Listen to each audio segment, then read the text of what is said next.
What up, what up, what up? What up, people? It's me, L Teddy 27. Y'all know I'm silly as hell. Y'all see I got a goddamn scarf. Because I ain't got no good sense. Because I'm silly as hell. So y'all don't pay me no mind. This is my review. Y'all don't pay me no mind. This is my review for Greenleaf Season 4, Episode 2. Alright, y'all. So we start off at the Greenleaf Estates. And Charity gets up early in the morning, goes over to Grace's room, and she goes through this whole apology for basically for her behavior and for getting all out of sorts when Grace said that she didn't get the associate pastor job. She thinks she's slick. She thinks she's playing Grace, but we all know Charity is not the greenest of leaves on the tree, okay? All puns intended. Anyway, she's not the smartest of the green leaves. So her thinking by any stretch of the imagination that she's going to be getting over on anyone is just like, I mean, it's just comical. Just comical. Anyway, May, she leaves and she goes somewhere with Sophia and Zora. I don't know where they were going. I was halfway paying attention to that part. So then you see Bishop Greenleaf, you see James. He's at the piano and he is singing Unforgettable by Nat King Cole. Sounded just like Nat King Cole. He's at the piano. He's playing Charity and singing. And he sounds great. I'm not gonna lie. He sounds great. Okay. Charity comes downstairs and joins in and sings with him. And I really wanted them to just sing the whole song and just sing down. But they only gave us a little snippet. So I was kind of upset about that. Anyway, so then we're at the church and we see Noah has come to go see Grace. Okay, Noah here to talk about this son. We find out Grace ain't never even told Noah about the son at all. He ain't even know that she was even pregnant or had a whole ass son. So she come to find out she gave the son up for adoption, thinking that she was never gonna have to worry about this child again or hear from this child again. Come to find out, the child, the boy, because she had him when she was 18, and that's Noah's son. Anyway, come to find out, he went to jail. He's getting out of jail. He had already went to go see Grace in Phoenix when he turned 18. I guess before he went to prison.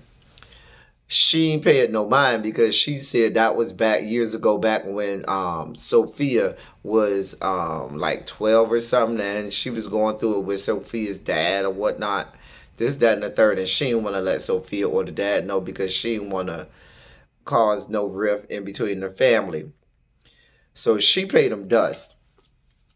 Noah is upset because and he has every right to be upset because Grace has not told. The boy not called Noah, Grace still wouldn't have told Noah anything, which is not fair to Noah. And I always say, you know, decisions involving a child needs to be both decisions. I don't care. It's not going to be popular, but I do think that you do need to involve both parents because it's both. I mean, like you always say, it took two to do it, so. To make it, so it needs to take two to make the decision on what to do with it. Just saying. Anyway, if she was going to allow the baby to be born, she at least should have told Noah. It's just a mess. She came up with all kinds of lies and excuses and about why she did and did not tell him. Just a bunch of excuses. I was with Noah at this point. Nobody's trying to hear your little lies and excuses, Grace. Nobody's here for it. So then we see Jacob in the hallway. He catches Noah on his way out of the church and basically he said, hey, what you doing here? This, that, and the third. Noah's trying to get the hell out of there. He was probably upset that he even saw Jacob. Jacob said, I'll tell my mom and dad you say hi. He was like, don't tell them nothing. Don't tell nobody you saw me, matter of fact. They don't need to know. They do not need to know. So then we got May out with the girls. The girls are over there talking about, oh, oh, you got on this jumper, oh, your booties need to be shown, all this, that, and the third. Zora is a whole ass whore, okay? And I'm not here for Zora. Sophia is allowing Zora to turn her into a whole ass whore too. Anyway, May gets a text message from Connie. May gets so upset by the text message from Connie, she throws the phone at the mirror and breaks the phone. Jacob then goes to see Phil, because what I forgot to mention was Jacob, when he first got to the church, I guess it's his first day back as associate pastor. This was back before Grace went in to go see Noah. Corinne comes and says, well, Phil wants to see you, and Grace is over. Grace is like, listen, I ain't finna be coming in here every day and coming and reporting to you and coming to see you. I ain't going through this every day with you. So she sends Jacob over there. Jacob goes over there to talk to Phil about the summer camp that they have where the kids go, and it's a summer camp that focuses on them learning all about, African American history, and them feeling their roots, and learning what it is, just being black and authentically black, and just having that whole thing where they can go and learn about their own history and their culture and cultivate who they are as a people and within our culture. Bob Whitmore, whatever his name is, the white guy, is probably not here for it. So Phil Whitmore is trying to, not Whitmore, but Phil is trying to sell to Jacob, talking about something. We're here for diversity. We ain't here to teach them all about black. We are here about diversity. And anytime you hear people tell black people they're here for diversity, they're not here for diversity. As a matter of fact, they're here to stop diversity and push their white agenda and put it under the cloak and guise of diversity. Whatever. So then he basically tells Jacob, you let Grace know we ain't funding it. If she wanted it to happen, she should have brought her light skin behind over here and fought for it herself. But since she didn't, we ain't here for it.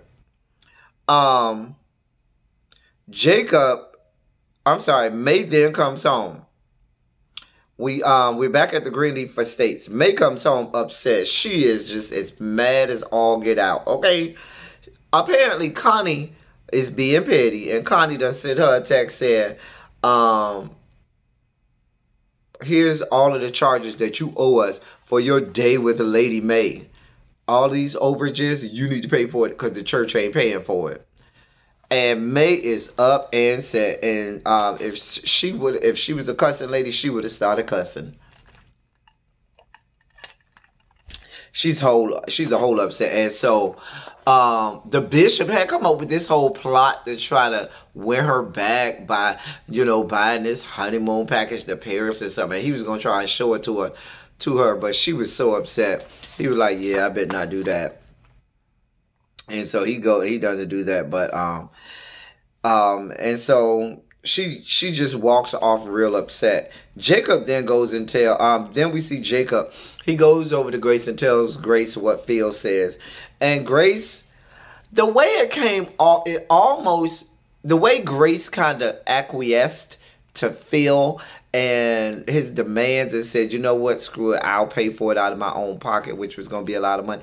I just didn't like the way she acquiesced to him.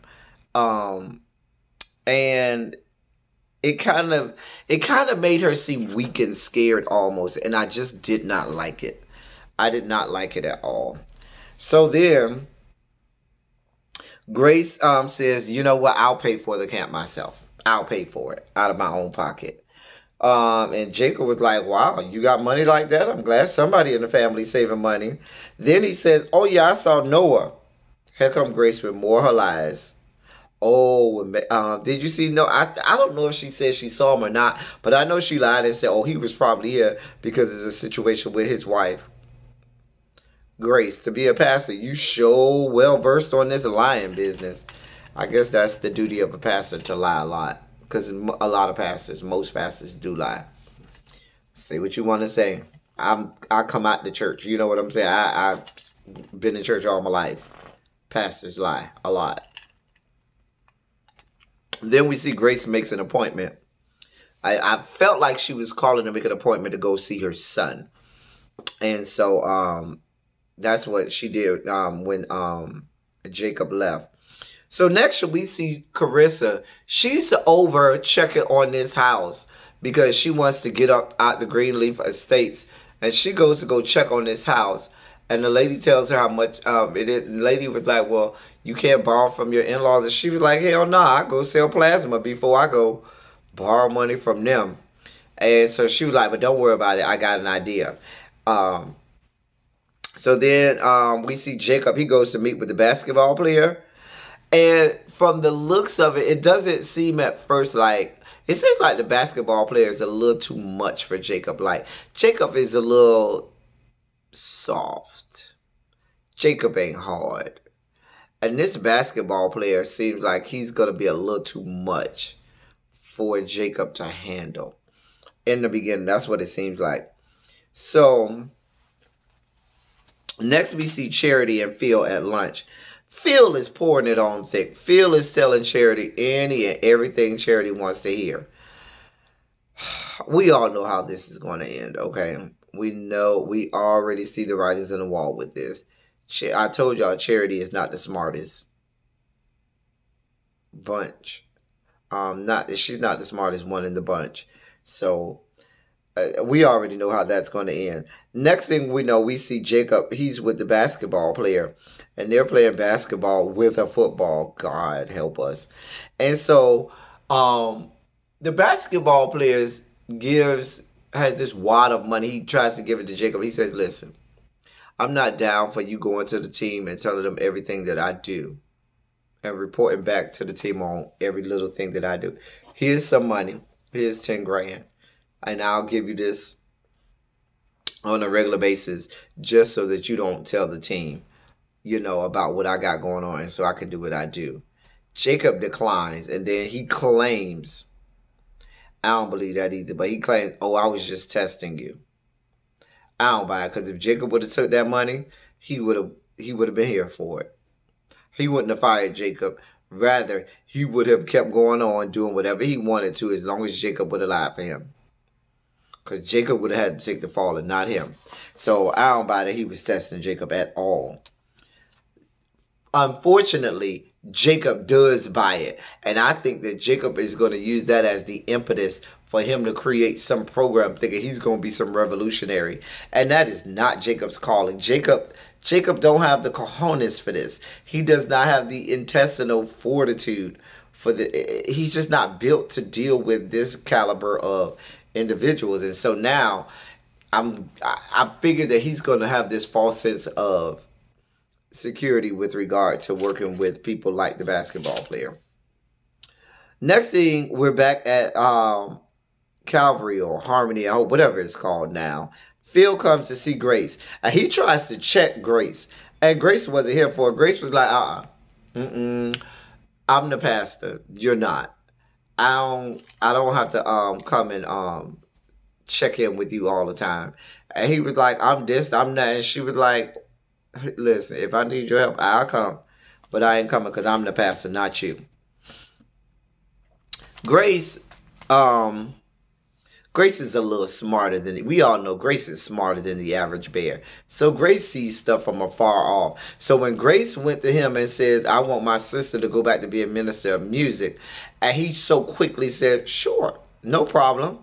You see, and he tried to play it off and said, oh, I'll give you what you want. Now you can give me what I want. But we all know Grace is not done by a long shot. And she's starting to connect the dots and say, something is up with him just giving that job up to Charity that fast, especially when he had already said no to Charity earlier, and for her to be associate pastor. And they got this, whoever that was leading praise and worship, that was phenomenal. So then we see Bishop goes and picks up these secret documents from Corinne, his old secretary, and she tells him, don't tell anybody this, that, and the third. and he drives off. Grace, she got on these, oh, I'm sorry, not Grace, but Corinne got on these shades and this black overcoat or trench coat and all this, like it's some, covert mission or something. Girl, she's standing right in front of the church. I was like, you know what, Corinne, you a whole ass mess. So then we're back at the house. Grace tells Sophia all about the son. Sophia gets all upset. She wants no parts of Grace after this. And I'm about sick of Sophia trying to act all holier than thou. And Sophia trying to get over yourself, Sophia, okay? I'm not saying she ain't had a right to be upset. But the way she was carrying on, I was like, Sophia, girl, whatever. I don't really want to go into that because that's going to make me mad. And I don't even want to get mad today. So then we got May and James. They're looking at, May and James, the bishop, they're looking at the document. And it gives information about the fact that Connie is taking money from Bob Whitmore and Hope and Harmony people. Not Grace. May is like, we can't use this. We got to do this the right way. And she figured out that he had got the documents from Corinne. And he was like, nah, we got to get this the right way. She says, Jacob, we can't use this intel. We can't do this. We got to do the will of God, and we got to handle it the way God intends. Now, this is May we're talking about. It sounds real good right now, but we all know May. May ain't going to keep being good because this is May we're talking about. We then see simultaneously Carissa because Carissa had already said she could go and look into the house because she wanted to sell the land and use that money to go buy the house. Jacob was like, no, give me a week or so. I'm going to pray about it. I'm going to think about it, and then we'll decide. Carissa is not here for it. She wants to get out of that Greenleaf house more than anything. So she, I guess, is talking with her friend and telling her friend to look into pricing and getting the value for that land. And it's the old land that was right in front of Calvary, like across the street from Calvary. And it's the land that Jacob was going to use in order to make his own church before he ended up at Triumph. He still owns that land.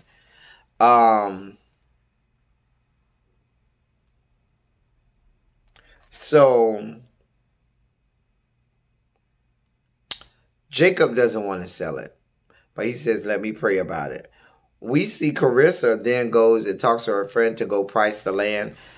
Meanwhile, Jacob is over at the gym talking to God and trying to pray to God as to what to do with the land. Because he says he wants to open up some kind of facility to help people like the basketball player and all this, that, and the third.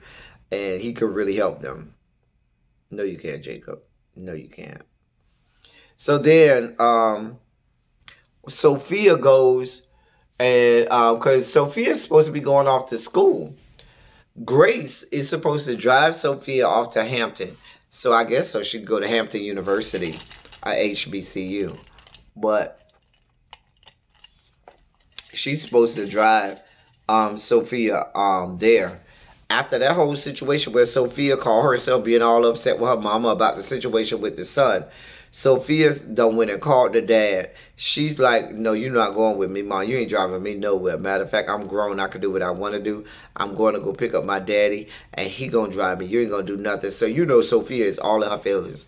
Because she gets real soft when it comes, not Sophia, but Grace. Grace is all in her feelings because you know she gets real soft when it comes to Sophia. I don't know why, but she just does. She gets real soft. So next we see Lady May. She goes to the church. She because Charity goes to Corinne and tries to get information from Corinne, intel from Corinne about her family, so she could take it back to Phil. While Charity's trying to do that, in pops May. May goes and tells Corinne, let me talk to you. And this is before Charity could get any information. She tells Corinne, listen, boo, if I'm supposed to be taking over the church, I can't have you getting fired, basically. You can't be getting fired because I'm going to need you later on. So don't be giving these documents to the bishop no more. I don't need you doing all that. I need you to do everything you can to keep your job because I'm going to need you later. And then finally, we see um not finally, but May gives her this envelope, say, let Connie them know this is all the money that I owed for the overages for the day with the Lady May. Let everybody know I paid my debt in full. I don't owe these people nothing. You know how Corinne like to talk. She like to gossip, so you know she gonna tell it. Grace's son then calls her. She answers the phone, and basically he said, listen, I need money and a place to stay. He's real cold with her, and you can tell right off he's using her. And Grace, you know, has a soft spot like most mothers do with their kids. And so she's going to go and do it. But you can tell he's not here for her. He really doesn't want a relationship with her. He just wants what she can get out of him. What he can get out of her, excuse me. And she gonna go all the way over there, and that's kind of where it is. You can tell she's gonna go over there and help him out, and he's not here for her. You weren't there for me my whole life, so why should I be here for you now? So he's gonna soak her dry and take everything he can get out of her and keep it moving. It's gonna be what it is gonna be, and you're gonna have to eat that one, Grace. It is what it is. And that was the episode. It was still just okay for me. It wasn't all that. I'm just like, okay, I'll be back hopefully next week and we'll figure out some more and we'll see what it is. Next week, I'll be back. That's all I got. That was Greenleaf Season 4, Episode 2.